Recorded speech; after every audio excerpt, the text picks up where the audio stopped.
मेरे प्यारे विद्यार्थियों, red climax study math channel पर मैं गौरव यादव आप लोगों का हार्दिक स्वागत अभिनंदन वंदन करता हूं। प्यारे बच्चों, इतिहास में हम लोगों ने पहला चैप्टर सिंधु घाटी सभ्यता पढ़ा, हड़प्पा सभ्यता, है ना। आज हम लोग वैदिक सभ्यता पढ़ेंगे, ठीक है।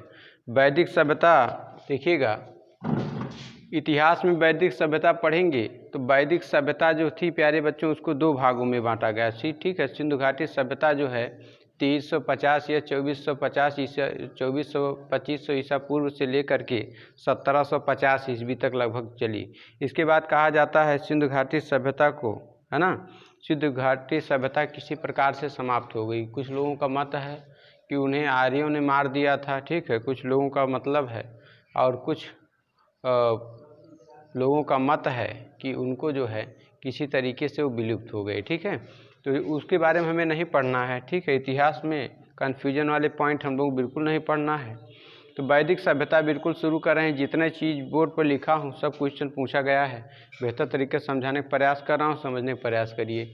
सबसे पहले वैदिक सभ्यता। वैदिक सभ्यता को प्यारे बच्चों दो भागों में बांटा गया है। पहला है ऋग वैदिक काल, दूसरा है उत्तर वैदिक काल। वैदिक सभ्यता को दो भागों में बांटा गया, पहला है ऋग वैदिक काल, दूसरा उत्तर वैदिक काल। ऋग वैदिक काल मतलब 1500 ईसा पूर्व से लेकर 1000 ईसा पूर्व तक जो समय चला उसे ऋग वैदिक काल कहा गया, और उत्तर वैदिक काल मतलब 1000 ईसा पूर्व से लेकर 600 ईसा पूर्व तक जो। तो आप लोगों ने देखा कि वैदिक काल को दो भागों में बांटा गया, ऋग वैदिक काल और उत्तर वैदिक काल, ठीक है। ऋग वैदिक काल का मतलब 1500 ईसा पूर्व से लेकर 1000 ईसा पूर्व तक के समय को ऋग वैदिक काल कहा गया, और उत्तर वैदिक काल का मतलब 1000 ईसा पूर्व से लेकर 600 ईसा पूर्व तक, ठीक है। तो अब क्वेश्चन पूछे जाएंगे, वैदिक सभ्यता के निर्माता कौन है ना। वैदिक सभ्यता के निर्माता कौन है? तो आर्यों को ही क्या कहा जाता है? वैदिक सभ्यता का निर्माता। आप कह रहा है वेद किसकी देन है ना। वेद किसकी देन है? तो वेद किसकी देन है? आर्यों की ही देन है, ठीक है। आगे कह रहा है वेद के निर्माता कौन है? तो वेद के निर्माता कौन है भाई? वेद के निर्माता पूछा जाए कि भैया वेद के निर्माता कौन है, तो अगर आपसे पूछा जाए कि वेद के निर्माता कौन है, तो आप लोग जानते हैं वेद व्यास जी हैं। कौन है? वेद व्यास जी हैं। इनका पूरा नाम महर्षि कृष्णदेवपन वेद व्यास, महर्षि कृष्णदेवपन वेद व्यास, ठीक है। आगे करा वेदों की संख्या कितनी है? तो वेदों की संख्या कितनी है? 4 है। कौन कौन से? ऋग्वेद, ठीक है, ऋग्वेद, यजुर्वेद, अथर्ववेद और सामवेद, ठीक है। आगे करा सबसे पुराना वेद कौन सा है? तो आप लोग बताएंगे सबसे पुराना वेद कौन सा है? ऋग्वेद है, ठीक है।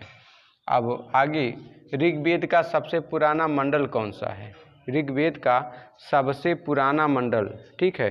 तो ऋग्वेद का सबसे पुराना मंडल है दूसरा व सातवां क्या है? ऋग्वेद का सबसे पुराना मंडल है, ठीक है। अगर वैसे पूछा जाए सातवां होगा। कह रहा पहला और 10वां सबसे बाद में बनाया गया मंडल है। अगर पूछा जाए सबसे बाद में कौन मंडल बनाया गया, तो पहला और दूसरा, और सबसे बाद में मतलब ये नया है, जल्दी बनाया गया, ठीक है। और सबसे पुराना पूछा जाए तो दूसरा और 7वां बताएंगे, ठीक है। अब कह रहा सबसे पुराना मंडल कौन सा है, ठीक है। सबसे पुराना मंडल, ठीक है, सबसे पुराना मंडल इसका 7वां होगा, 7वां, ठीक है। आगे कह रहा है सोम देवता को समर्पित मंडल कौन सा है? पूरी तरह बहुत इंपॉर्टेंट क्वेश्चन है, बहुत बार पूछा गया है। ऋग्वेद में सोम देवता को समर्पित मंडल कौन सा है? नौवां मंडल पूरी तरीके से सोम देवता को समर्पित है। आगे कह रहा है ऋग्वेद में 8 अष्टक हैं और इसमें 10,600 मंत्र हैं। पूछा जाए ऋग्वेद में कितने अष्टक हैं, तो 8 अष्टक हैं। मंत्रों की संख्या पूछी जाए तो कितनी है? 10,600 मंत्र हैं। अब इसके बाद अगर हम बात करें दूसरे वेद यजुर्वेद की, तो यजुर्वेद ऋग्वेद में आपने पढ़ा क्या? इसमें वेदों की रचना हुई, ठीक है। अब पूछा जाए यजुर्वेद, तो यजुर्वेद इसमें यज्ञों के बारे में बताया गया है। यजुर्वेद में यज्ञों के बारे में बताया गया है, यज्ञ किस प्रकार से करना है, ठीक है। तो मतलब इसमें यज्ञ करने की विधि आदि के बारे में बताया गया है, ठीक। आगे कह रहा अथर्ववेद। अथर्ववेद तीसरा है, ठीक है। अथर्ववेद क्या है? मनुष्यों के विचार, तंत्र मंत्र, अंधविश्वास के बारे में बताया गया है। अंधविश्वास के बारे में, जादू टोना टोटका इस सब के बारे में बताया गया है किसमें? अथर्ववेद में, ठीक है। और इसमें दवाओं के बारे में भी बताया गया है। अब सामवेद चौथा है सामवेद, है ना। तो सामवेद में क्या, सामवेद में यज्ञों में गाए जाने वाले गीतों के बारे में बताया गया है, ठीक है। सामवेद में बताया गया है गीतों के बारे में, उसमें गाने का वर्णन है, ठीक है। आगे कहा जाता है, बहुत इंपॉर्टेंट प्रश्न है कि सामवेद को भारतीय संगीत का जनक कहा जाता है। पूछा जाता है किस वेद को भारतीय संस्कृत का जनक, भारतीय संगीत का जनक कहा जाता है, कौन सा वेद है, वो है सामवेद, ठीक है। अब पूछा जाए वेदांगों की संख्या कितनी है, तो वेदांगों की संख्या भैया 6 है। पहला ये तो नहीं पूछा जाएगा, सिर्फ इतना पूछा जाएगा वेदांगों की संख्या कितनी है। वेदांगों, जब मैं कह रहा हूँ वेदांगों, तो आप लोगों के समझ में आ रहा होगा वेद प्लस अंग, है ना, वेद के अंग, वेद जिन चीज़ों से मिलकर बना है, ठीक है, उसे वेदांग कहते हैं। वेदांगों की संख्या कितनी है, 6 है। कौन कौन, शिक्षा है, कल्प है, व्याकरण है, निरुक्त है, छंद है और ज्योतिष है, ठीक है। अब पूछा जाए वेदों की संख्या कितनी है, तो आप लोग जान ही गए होंगे वेदों की संख्या 4 है। कौन कौन सी, ऋग्वेद है, ठीक है, ऋग्वेद, यजुर्वेद, ठीक है, यजुर्वेद हो गया, और अथर्ववेद हो गया, और इसके बाद क्या है, सामवेद, सामवेद, ठीक है, आप लोग जान जाएंगे सामवेद हो गया। आगे कह रहा है गायत्री मंत्र, बहुत बार पूछा गया है कि गायत्री मंत्र का उल्लेख किस वेद में मिलता है, तो ऋग्वेद में मिलता है। और यहाँ से क्वेश्चन ये पूछा जाता है कि गायत्री मंत्र जो है ऋग्वेद में वो किसको समर्पित है, तो गायत्री मंत्र जो है सावित्री को समर्पित है। सावित्री का मतलब यहाँ सूर्य के लिए गाया जाता है, ठीक है। अब पूछा जाए गोत्र शब्द का प्रयोग, गोत्र शब्द किस वेद से संबंधित है, तो गोत्र में शादी करनी है ना, शादी वगैरह, ठीक है, इधर उधर की चीज़ें जितनी भी हैं वो सब कहाँ से ली गई हैं, अथर्ववेद से ली गई हैं। आगे कह रहा भागवत धर्म के प्रवर्तक कौन है, तो भागवत धर्म के प्रवर्तक है कौन, कृष्ण, ठीक है, कृष्ण है। आर्यों की जानकारी का स्रोत कहाँ से मिलता है हमें, तो ऋग्वेद से, ठीक है। ऋग्वेद में बताया गया, आर्यों के बारे में बताया गया है, आर्यों के बारे में, है ना। आगे कह रहा है ऋग्वेद में सर्वाधिक बार वर्णित नदी कौन सी है, तो ऋग्वेद में सर्वाधिक वर्णित नदी है सिंधु। सबसे अधिक बार जो है सिंधु नदी का नाम लिया गया है। गंगा यमुना का भी नाम लिया गया एक आध दो बार, ठीक है, और सरस्वती का भी नाम लिया गया है, ठीक है। तो अगर पूछा जाए कि ऋग्वेद में सर्वाधिक बार वर्णित नदी कौन है, बताएंगे सिंधु नदी है, ठीक है। अब अगर पूछा जाए कि सबसे पवित्र नदी कौन है, तो आप बताएंगे सरस्वती, ठीक है। वेदों के अनुसार सबसे पवित्र नदी सरस्वती को माना गया है। अब पूछा जाता है कि वैदिक सभ्यता के सबसे प्रमुख देवता कौन थे, तो इंद्र थे। इंद्र को क्या कहा जाता था, युद्ध का देवता भी कहा जाता था, ठीक है। अब हम लोग आगे कुछ पॉइंट देखेंगे। आर्यों की भाषा कौन सी थी, संस्कृत। आर्यों की भाषा कौन सी थी, संस्कृत, ठीक है। अब कहा जाता है आर्य कहाँ से आए थे, तो एक जो है इतिहास की जो है प्रणेता हैं मैक्स मूलर का कथन है, ठीक है, कि इन्होंने खोज करके अपने ज्ञान की वजह से, है ना, बहुत सारी अध्ययन करके बताया कि आर्य मध्य एशिया से आए थे। किसके अनुसार, मैक्स मूलर के अनुसार, ठीक है। अब 2-3 क्वेश्चन महाभारत से पूछे जाते हैं, जान लेते हैं।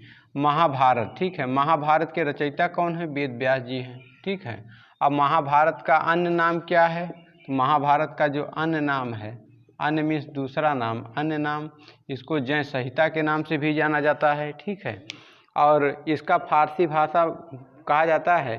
अगर आपसे पूछा जाए कि महाभारत का फारसी भाषा में अनुवाद करने के बाद क्या नाम रखा गया, तो रज्मनामा। इसका फारसी अनुवाद किया कौन, अब्दुल रहीम खान खाना ने। अब्दुल रहीम खान खाना किसके दरबार से संबंधित, ठीक है, तो ठीक है। तो आगे और भी पॉइंट इसमें डिस्कस करेंगे।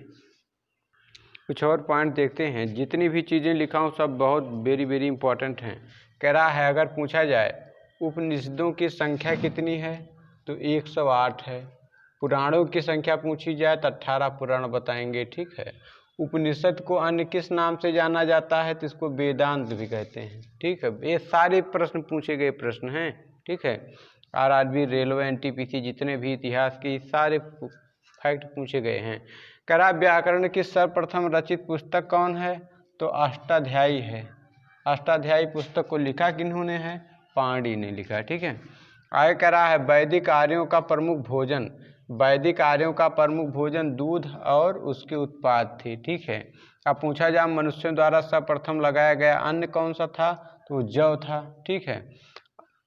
और देखिएगा एक नोट मैंने लिख रखा है, लोहे की खोज आर्यों द्वारा ही की गई, जिसे श्याम अयस्क के नाम से जाना जाता था। लोहे को क्या कहा जाता था, श्याम अयस्क के नाम से भी जाना जाता था। रामायण के रचयिता कौन है, वाल्मीकि हैं। ठीक है। और रामायण में कुल कांड कितने हैं, 7 कांड हैं। कितने कुल कांड हैं, रामायण में कुल 7 कांड हैं। ठीक है। आप लोग जानते हैं बाल कांड है। ठीक है। बाल कांड सबसे पहले आपका बाल कांड होता है। ठीक है। बाल कांड हुआ, अयोध्या कांड हुआ। तो रामायण में कुल 7 कांड हैं। ठीक है। सबसे पहले बाल कांड, आरण्य कांड, ठीक बाल कांड हुआ, इसके बाद अयोध्या कांड, फिर अरण्य कांड, फिर किष्किंधा, फिर सुंदर और लंका कांड, और सबसे लास्ट में उत्तर कांड। ठीक है। आगे करा है ऋग्वेद के रचनाकार कौन है, तो ऋग्वेद के रचनाकार धन्वंतरी हैं। पूछा जा सकता है यजुर्वेद के रचनाकार कौन है, यजुर्वेद के विश्वामित्र हैं। ठीक है। अब पूछा जाए अथर्ववेद के रचनाकार कौन है, विश्वकर्मा हैं। ठीक है। सामवेद के आप लोग जानते हैं भरत मुनि हैं। ठीक है। और मनुस्मृति की रचना किसने की, मनु ने की। योग दर्शन के प्रवर्तक कौन है, पतंजलि हैं। आर्यों का प्रिय पशु कौन सा था, घोड़ा था। घोड़ा ऑप्शन में नहीं होगा तो गाय से ही हो जाएगा। गाय को आर्य क्या कहते थे, अधन्य कहते थे। अधन्य का अर्थ क्या होता है, अधन्य का अर्थ होता है ना मारने योग्य, ना मारने योग्य। ठीक है। आगे त्रेई, ये बहुत बार क्वेश्चन पूछा गया है। त्रेई नाम है 3 वेदों का, कौन कौन सा वेद, ऋग्वेद, सामवेद, यजुर्वेद। पूछा जाता है त्रेई नाम में कौन सा वेद नहीं है, तो अथर्ववेद नहीं है। ठीक है। आगे कर आप वैदिक नदी अस्कनी की पहचान किस नदी के साथ की जाती है, तो अस्कनिक मतलब चिनाब नदी। कौन सी, चिनाब नदी। आप कह रहा है वैदिक कुछ नदियां हैं और उनके आधुनिक नाम हैं। जैसे पहली नदी है कुंभा, कुंभा का आधुनिक नाम काबुल है, जो कि अफगानिस्तान है ना, अफगानिस्तान बहती है। दूसरी है परुषणी, जो वैदिक काल की एक नदी थी परुषणी, उसका वर्तमान नाम रावी है।